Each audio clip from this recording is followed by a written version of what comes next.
Olá, povo de Deus, povo abençoado, aqui quem vos fala é o seu amigo William Lima. Nesse vídeo de hoje eu queria estar relatando com vocês um assunto importantíssimo dentro do meio evangélico, que é sobre o novo nascimento, que está o texto base que nós vamos pegar para falarmos um pouco sobre isso. Está em Evangelho segundo escreveu São João, capítulo de número 3, capítulo de número 3, versículo de número 3, que diz assim: Jesus respondeu e disse: na verdade, te digo que aquele que não nascer de novo não pode ver o reino de Deus. Nascer de novo, ver o reino de Deus. Ver, você vê aí, experimentar, conhecer o reino de Deus, experimentar, ter conhecimento. Então só pode se ter conhecimento do reino, experimentar o reino dos céus, o reino de Deus, a criatura, o ser humano que nasce de novo. É interessante porque Jesus vai falar isso daí para um homem muito influente e conhecedor, que Jesus vai chamar a ele até de homem da lei, que conhece a lei. E na verdade isso para Nicodemos é algo novo, uma doutrina que Nicodemos ainda não tinha conhecimento sobre isso. E é interessante a gente falar sobre isso, porque para a gente poder entender melhor o que é um novo nascimento, Então, não é uma doutrina nova, para a gente poder falar sobre isso, a gente precisa já ressaltar que não é novo.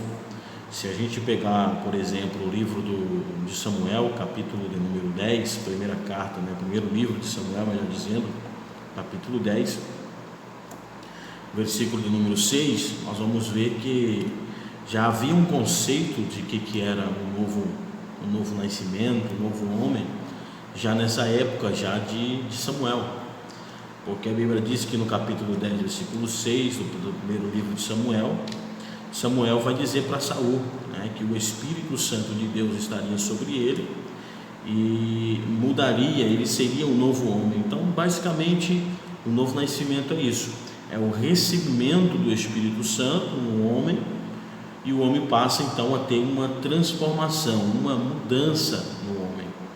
Interessante que essa mudança, ela começa primeiro no interior do homem.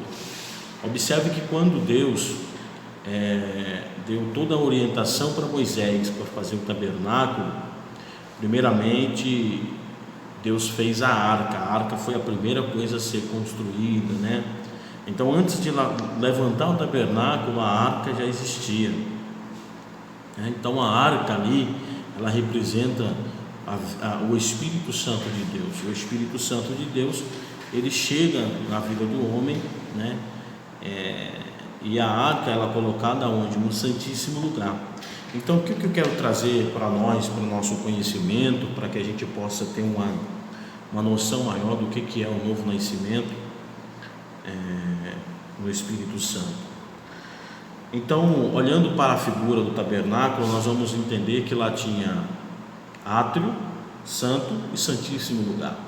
A arca, ela ficava exatamente aonde? No santíssimo lugar, Então a arca é isso aí, é a presença de Deus. A presença de Deus, ela estava no santíssimo lugar. Então, se a gente dividir isso daqui para o ser humano, nós vamos entender o que? Já sabemos que o ser humano é tricotômico. Então o ser humano tem corpo, alma e espírito. O Espírito de Deus, ele passa a vir sobre o homem, a habitar sobre o homem, a vir sobre o homem. O primeiro contato com o ser humano é exatamente pelo espírito humano, porque se a gente é composto de corpo, alma e espírito, esse espírito é um espírito humano. Então o Espírito Santo de Deus, o primeiro contato que ele tem com o homem é justamente pelo espírito humano. O espírito humano é como se fosse a porta de entrada para Deus se comunicar com o homem, para Deus se comunicar com o ser humano. Então o ser humano, para ter o contato com Deus, ele precisa de ter o espírito humano, porque o espírito humano é onde mantém contato com o Espírito Santo de Deus. Então é a porta de entrada do espírito humano. Então o que acontece? O espírito humano aqui representado na figura do tabernáculo como o Santíssimo Lugar, onde ele recebe a presença de Deus através do Espírito Santo. Tudo bem? Deu para a gente compreender, né? Então o Santíssimo Lugar, exatamente o espírito humano. Aí nós temos o Santo Lugar, o átrio. O átrio é o corpo do homem, o Santo Lugar é a alma do homem. Então a alma do homem aí representada pelo coração, porque quando a Bíblia diz lá em Hebreus, né, se não me falha a memória, capítulo 4 de Hebreus, versículo 13, se não me falha a memória, depois a gente confere aí, a Bíblia vai dizer que a palavra de Deus ela é viva e eficaz, mais penetrante do que uma espada de dois gumes, ou seja, que ela alcança a divisão da alma. Aonde que é a divisão dessa alma, né? Aonde que é a divisão? A divisão é exatamente isso, é entre o espírito e a alma. Essa é a divisão. Então a palavra de Deus ela consegue atingir aonde ninguém consegue, nessa divisão entre a alma e o espírito, né? Entre as juntas e a medula, ou seja, aqui nós temos outra divisão, alma e espírito e alma e corpo, essa é a divisão. Então o espírito consegue penetrar exatamente nessas duas dimensões, né? E nós podemos aqui colocar no sentido figurado para que a gente entenda melhor, essa divisão é representada pela mente e representada pelo coração do homem. As duas dimensões que Deus consegue penetrar no homem. Deus consegue ler a mente do homem e Deus consegue sondar o coração do homem. Então essas duas dimensões, coração e mente, Deus consegue examinar, esquadrinhar, né? Então a palavra de Deus ela alcança essas duas dimensões. Então aqui ela é representada por isso. Então a palavra do Espírito Santo, quando ele vem sobre a vida do homem, ele vem pela onde? Ele vem pelo espírito humano, que é representado pela mente do homem, né? Onde manda o controle.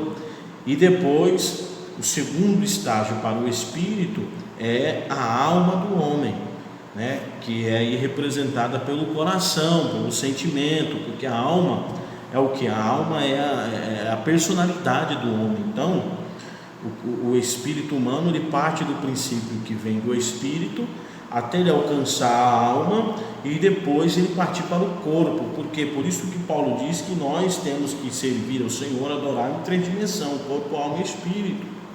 Porque o corpo ainda precisa ser tomado pelo espírito. O espírito precisa ter controle de tudo. E ele começa justamente aonde? No Santíssimo Lugar, no espírito. Então o homem, quando ele recebe a presença de Deus na sua vida, primeiro ele tem que passar pelo átrio.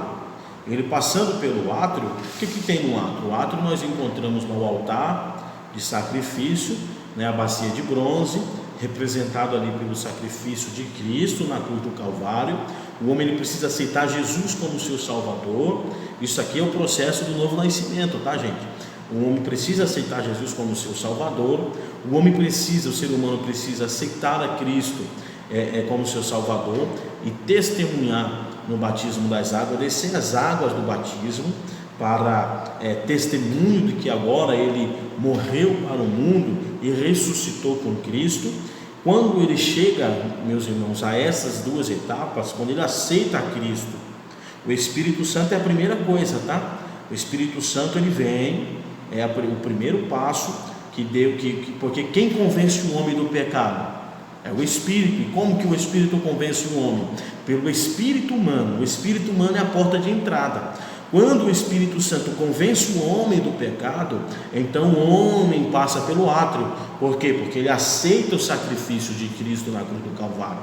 Ele aceitando o sacrifício de Cristo, descendo as águas do batismo, ele entra no santo lugar. E o que tem no santo lugar? Nós encontramos ali o altar de incenso, a mesa do pão, Na mesa do pão, nós encontramos o candelabro. Tudo isso é figuras simbólicas e que tem um valor representativo e espiritual para a nossa vida. O candelabro ali, a lâmpada acesa, ela é colocada azeite, né? Representa o que? A vida, a unção, né? A vida com o Espírito Santo. O crente precisa ter azeite na sua vida, que é o Espírito Santo, para que a sua lâmpada continue acesa. O que representa a mesa do pão? A mesa do pão é a comunhão, né? É quando o crente passa agora a tomar a Santa Ceia, a servir ao Senhor, né? A cercar a mesa do Senhor. Ele passa a ter agora acesso ao pão, né? Isso é muito importante, porque este pão aqui não é só o pão feito do trigo. Este pão aqui representa a carne do Senhor, né? Porque o Senhor mesmo diz lá em João capítulo 6, né? Aquele que não comer do meu sangue, que não comer da minha carne, não beber do meu sangue, este não tem parte de mim, esse não tem vida. Então o homem tem acesso agora à mesa, o homem tem acesso ao pão, né? Ao corpo do Senhor. E exatamente, então agora o que o homem tem também no santo lugar? O homem tem o altar de incenso. O que é o altar de incenso? Agora é a vida de oração, a comunicação que o homem tem com Deus, que o homem tem com o Senhor, né? A sua vida de oração, a sua dedicação, o seu diálogo, o seu relacionamento com Deus através da oração. Mas para que o homem possa, meus irmãos, ter todo o controle na sua vida do Espírito Santo, para que o Espírito Santo esteja na vida do homem, nessas três dimensões, corpo, alma e espírito, ou espírito, alma e corpo, o que o homem precisa? O homem precisa rasgar o véu. Como o véu foi rasgado no templo, de alto a baixo, o homem precisa rasgar este véu e deixar que o Espírito Santo possa estar sobre a sua vida nessas três dimensões. Isso, meu irmão, é nascer de novo. É quando o Espírito Santo está atuando na vida do crente, na vida do homem, do servo de Deus, atuando na vida do ser humano, daquele que aceitou a Cristo, nessas três dimensões: espírito, alma e corpo. Ou seja, as obras agora são obras diferentes. O homem passa a ter uma nova postura, o homem passa a ter um novo relacionamento, o homem passa a ser uma nova criatura. Por quê, meu irmão? Porque é interessante que o Espírito Santo, nós tenhamos que rasgar o véu para que o Espírito Santo possa entrar agora na nossa alma e tomar o controle da situação. Porque a alma do homem, meu irmão, a alma do homem é a personalidade. A alma do homem é a única, meu irmão, que vai pagar, né? Vai sofrer todas as penalidades. Então, justamente o que peca é a alma que peca. O corpo, o que é o corpo? O corpo é apenas um mecanismo que efetua os desejos que estão na alma. A alma sente desejo, a alma ela sente esta ansiedade, esse desejo, né? Então o que acontece? O desejo parte da alma e o corpo executa. É por isso que Tiago vai dizer na sua carta lá, o apóstolo Tiago, capítulo de número 1, capítulo 1, versículo 14 e o versículo 15, que ele diz assim: sendo que um é tentado, que cada um é tentado pela sua própria cobiça, o qual deseja ardentemente, e por isso é arrastado e seduzido para concepção. Ou seja, a alma, ela tem esse desejo. O que a alma faz? A alma, meu irmão, quando ela não tem o Espírito Santo como autor, como controlador da sua vida, a alma, ela está desequilibrada, né? A alma está desequilibrada. Então o que acontece? A alma, ela seduz o corpo para isso. A alma, ela arrasta o corpo para que o corpo possa matar esse desejo de sedução, né? Esse desejo, essa cobiça que a alma tem, esse desejo ardente que a alma tem para o pecado. Então a alma arrasta o corpo para que o corpo execute. Por isso que Tiago vai dizer: assim esta cobiça, tendo sido concebida, dá luz ao pecado, e quando o pecado é consumado, gera a morte. Como o pecado pode ser consumado? Através do corpo. Se não tiver corpo, meu irmão, nós, estou falando ser humano, se não tiver o corpo não executa. porque o que nos mantém aqui neste mundo, o passaporte para a gente poder viver neste mundo físico é o corpo. Se você não tem corpo, você não existe. O corpo é matéria, né? Nós estamos falando do ser humano, nós estamos falando dos anjos, porque os anjos pecaram porque ele não tinha corpo, ele tinha apenas a sua alma espiritual, a sua alma. Então a sua alma tomava a decisão. Então nós já percebemos aí que o desejo é da alma. A alma, ela sente o desejo, por isso que eles pecaram.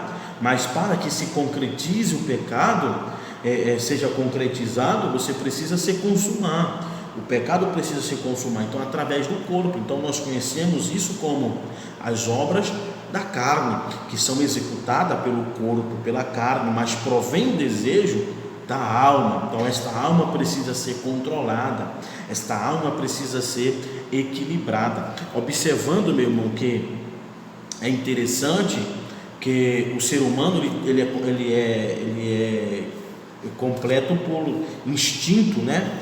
Por instinto. Então o ser humano tem um instinto de domínio, de reprodução, de comunhão, aquisição, proteção, alimentação. Esses são os instintos humanos, ou seja, 6 instintos humanos, 1, 2, 3, 4, 5, 6 instintos humanos que ele precisa de um equilíbrio.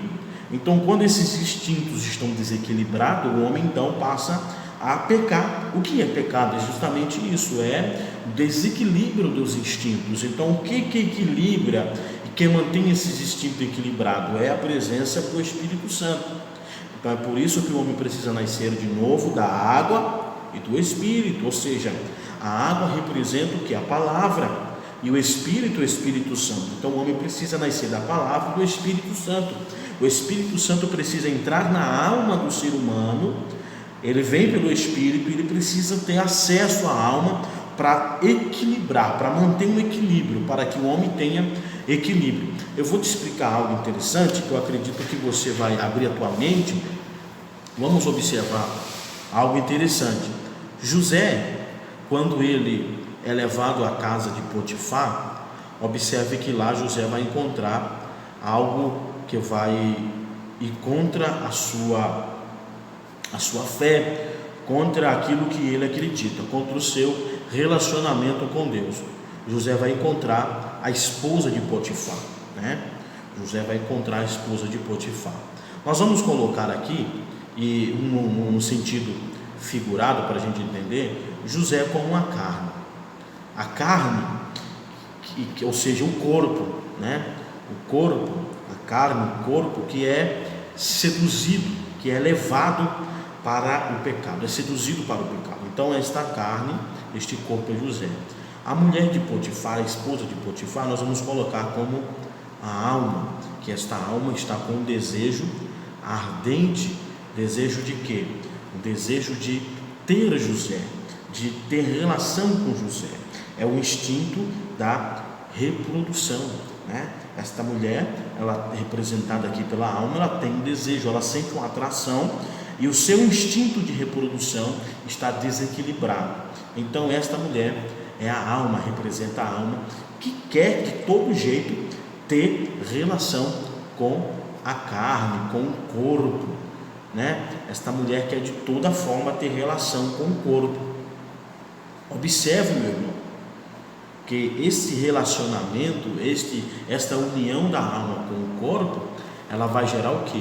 Vai gerar pecado, né? Vai gerar pecado. Se nós olharmos para Gálatas capítulo 4, versículo de número 19 em seguinte, nós vamos ver as obras da carne. O que são as obras da carne? É justamente isso, é a junção, o relacionamento entre a alma que está desequilibrada com o corpo, com a carne, né? É justamente isso, é o coração que representa a alma, cheio de pecado, cheio de desejos impróprios, coração que é a alma, que representado pela alma, cheio de vontade, desejos impróprios, que separa e distancia o homem de Deus, está completamente desequilibrado.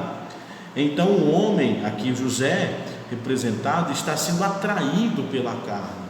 Mas observe, meu irmão, que José, a carne, José aqui, ele tem algo que é interessante, porque José poderia ceder, José poderia também ter tido relação com esta mulher, né?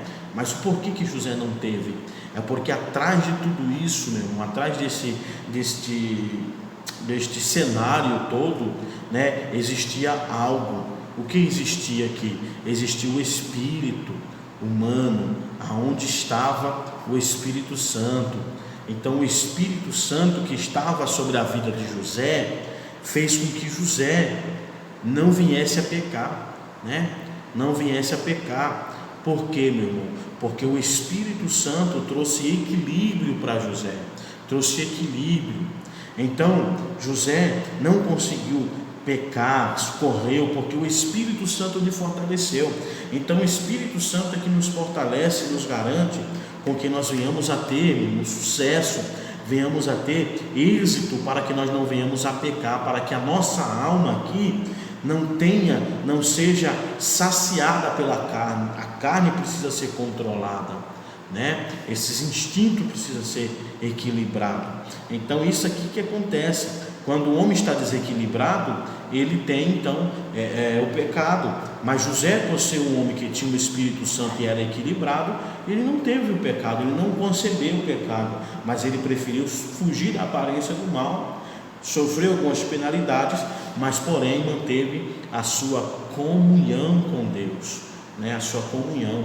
Então nascer de novo é isso, nascer de novo é ter o Espírito Santo de Deus na sua vida, agindo e atuando nas três dimensões: espírito, alma e corpo. Tendo isso, meu irmão, você consegue ter sucesso, equilíbrio na sua vida. Tendo equilíbrio, você consegue então ser participante do reino de Deus, né? E como nós fazemos isso? Aceitamos a Cristo, deixando o Espírito Santo atingir as três dimensões da nossa vida, mudando o nosso contexto, mudando toda a nossa vida, né? E nós só conseguimos isso através de Cristo. Cristo é o caminho para que nós alcançamos este novo nascimento, este novo homem. Cristo que é a figura do segundo Adão, né? Segundo Adão, este que vem, meu irmão, em forma espiritual, né? De uma forma espiritual. Olhando para os dois Adão, nós vemos que o primeiro Adão do Éden, ele foi criado espiritualmente. Ele tinha um contato com Deus, era uma figura, era uma imagem de Deus. Por isso que Deus diz: façamos o homem a nossa imagem e semelhança. Então este Adão, ele foi criado à imagem e semelhança de Deus. Ele perde essa imagem e semelhança quando ele peca e ele é tirado do Éden. Então ele passa agora a ser a figura do homem caído, né? Um homem cuja sua natureza é pecaminosa. Então a humanidade vem desta origem, da segunda parte do primeiro Adão. A segunda parte do primeiro Adão é exatamente um homem caído, um homem falido, longe da presença de Deus. Mas quando vem agora o segundo Adão na figura de Cristo, ele vem justamente como a imagem e semelhança de Deus. Por quê?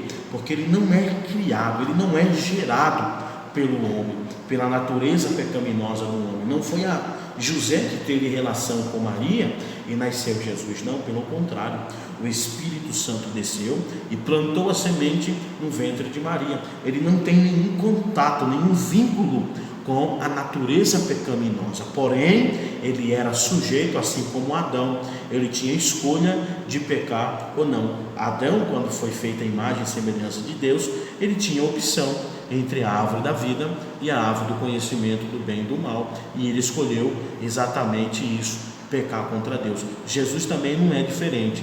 Ele veio à imagem e semelhança de Deus, sem nenhuma natureza pecaminosa, mas ele tinha a opção de pecar. Ele poderia pecar, ele poderia errar, mas ele não errou, ele não falhou, cumpriu todos os preceitos da lei, cumpriu tudo, e assim, cumprindo a lei, cumprindo todos os requisitos da lei, ele ganha como prêmio a sua salvação, ele ganha como prêmio a vida. Então ele ressuscita e agora ele nos garante este novo nascimento através da sua vida, né? O homem só alcança isso quando o homem aceita o Jesus, que é o segundo Adão, que agora nos colocou de volta aonde? No lugar de origem, que é no jardim, que é na presença de Deus. E isso só acontece quando nós nascemos de novo, da água e do Espírito. Deu para você entender? Se você entendeu, se você gostou dessa explicação, deixa um joinha aí no vídeo, né? Dá um like, se inscreve no canal. Eu espero ter compartilhado com vocês algumas informações interessantes. Eu consegui explicar o máximo que eu pude em pouco tempo, né? Está indo aí a quase mais de 25 minutos, mas eu acredito que se você ouvir isso até o final, você conseguiu chegar até aqui no final, você teve um grande conhecimento da parte de Deus. Tem muitas coisas aqui que a gente não conseguiu falar, mas basicamente é isso. Isso é o novo nascimento. Deixa o Espírito Santo agir, operar nas 3 dimensões da tua vida, e você vai ver um equilíbrio na tua vida. O teu coração, aqui representado pela tua alma, vai receber a presença do Espírito Santo, e o teu corpo, o átrio, o teu corpo representado ali pelo átrio, como eu disse no tabernáculo, o teu corpo passará a ter e a representar obras boas obras. As tuas mãos, as obras das tuas mãos serão abençoadas por Deus, e tudo vai ir bem na tua vida. Assim eu profetizo para você, eu profetizo na tua vida. Deixa o Espírito Santo de Deus operar e agir na tua vida, no nome do Senhor. Eu espero você aí mais para frente, mais vídeo. Deixa Deus te abençoar. Vamos ficando por aqui. Um abraço para você, que Deus te abençoe, no nome do Senhor.